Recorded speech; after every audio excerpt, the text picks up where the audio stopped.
Hello everyone, I'm Dr. Uttam Shiralkar, a surgeon and psychiatrist in the UK. Today I want to talk to you about something we don't discuss enough, the unpredictable nature of surgery. Let me be straight. Surgery saves lives. There is no question about it. Modern surgical techniques, advanced technology, and decades of research have made remarkable improvements. But there is another side to it.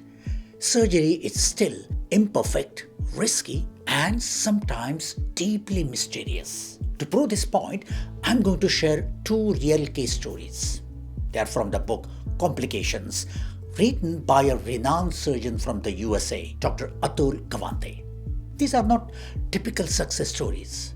They are honest accounts of what happens when surgeons face the unexpected, when science hits dead end, and when we must act despite uncertainty. Whether you are a surgeon watching this, or a medical student, or simply someone curious about what really happens behind operating room doors, I hope this video offers a more accurate view of surgery. One that's both more imperfect and more extraordinary than most realize. So let's begin. Here is the first case. A 30-year-old man was brought to the hospital with gunshot wound. When a surgeon examined him, he saw the entry wound in the right buttock, but couldn't find the exit wound. So he did a rectal examination and there was fresh bleeding. Then he catheterized the urinary bladder and saw fresh blood in the urine. The diagnosis was straightforward. The bullet had traveled through the pelvis into the lower abdomen, injuring the bladder and rectum. They took the patient to the operating theater immediately. The surgeon opened the abdomen and began searching for the bullet and any damage it may have caused. First, he examined the bladder. No injury. Then he checked rectum. No perforation. He looked for blood or bullet fragments or any sign of where the bullet had gone. Nothing. Absolutely nothing. He saw neither the bullet nor any injured organ. To be certain, they catheterized the patient's bladder again. This time, the urine drained clear. No trace of blood. It made no sense. So, the surgeon ordered X-rays of his abdomen and chest. Even X-rays did not show the bullet anywhere. Although it was unusual and mysterious, since he did whatever should have been done, he closed the abdomen and sent the patient to the ward. Post-operatively, the patient was recovering well on the ward. 2 days after the procedure, another X-ray was performed just to confirm that everything was okay. And there it was, a half-inch lead bullet sitting in the upper quadrant of the abdomen, far from where the entry wound was, far from where the blood was seen when the patient arrived to the hospital. No one could explain it. How did the bullet travel from his buttock to the upper abdomen without injuring a single organ? Why didn't it show up on the intraoperative X-ray? Where did the blood in the first examination come from? They did not have a single answer. But they realized that surgery had already caused more harm than the bullet itself. So they decided not to intervene any further. This case reminds us that despite all our knowledge and technology, there are times when we come across surgical mysteries. When we think of surgery and its remarkable abilities, we look at it purely as a science. The research, the technology, the sophisticated techniques, and without doubt, this form the basis of surgery. But we don't see how it all operates on the ground. Imagine this. A patient is not improving despite the surgeon having done everything that science says. What happens next? At a certain stage, it's not the science you rely on. It's the surgeon, the individual professional a human being, a surgeon with good days and bad days, a surgeon with a peculiar laugh and untidy haircut, a surgeon with 3 other patients to see urgently. This is the reality that patients rarely see. Surgery is practiced by imperfect people in imperfect circumstances. We like to think of surgery as a systematically arranged combination of knowledge and procedures, but it's not. It's an imperfect science, a combination of ever-changing knowledge, uncertain information, fallible individuals, and lives at risk.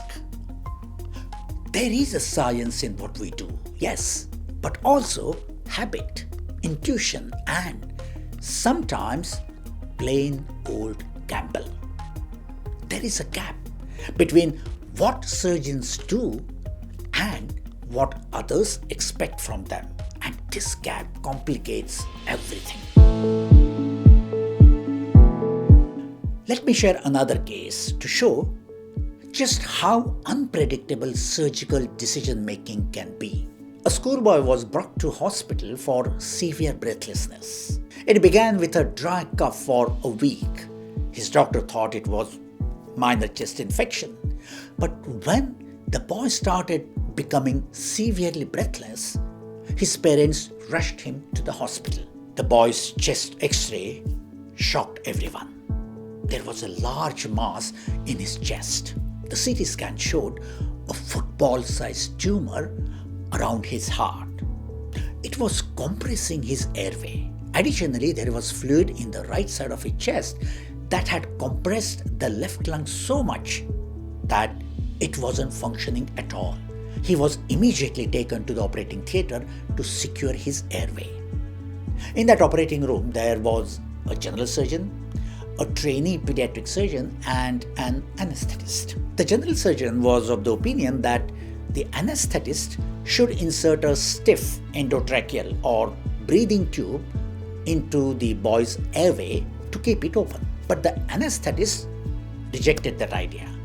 She explained that she would have to insert the tube without sedation, with the child sitting upright, which was extremely difficult and distressing. Moreover, she didn't expect the tube to keep the airway patent. Listening to that conversation, the pediatric surgical trainee suggested another idea. What if they inserted a catheter into the boy's right chest and drained the fluid filling it? Maybe the tumor would tilt away from the left lung and relieve pressure on the airway. This idea didn't convince the others. They didn't feel it would work, and it was even risky. But there was little time to consider alternatives, so they reluctantly agreed to try. They were very apprehensive while performing the procedure. But as soon as they drained the fluid from the right chest, the boy's breathing improved dramatically. The procedure saved him. Later, when the case was discussed, they realized there were other options they could have chosen. Options that might have been better and safer. But in that moment, the surgeons had to act based on their assessment of the situation and the solution that they thought of. This case shows something critical. Surgical decision-making can happen under severe pressure, with incomplete information and with different opinions. Sometimes the decision that works isn't the one in the surgical box. It's the one made by an experienced clinician trusting their judgments in that moment. Surgery has become as advanced it can be. We have extraordinary equipments, techniques, and knowledge at our disposal. However, the best surgeons maintain a clear awareness of the limits of both science and human skills. When we think about surgery, we often feel apprehensive about potential complications and unexpected turns during an operation. But many more uncertainties and dilemmas underlie surgical practice. risks and challenges that aren't found in books or research papers.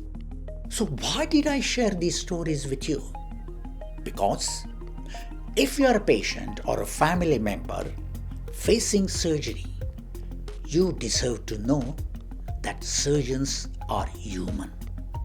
We bring our best knowledge, our skills, and our experience to every case. But we also bring uncertainty. Understanding this doesn't mean you should fear surgery. It means you should approach it with informed caution and realistic expectations. Thank you for watching.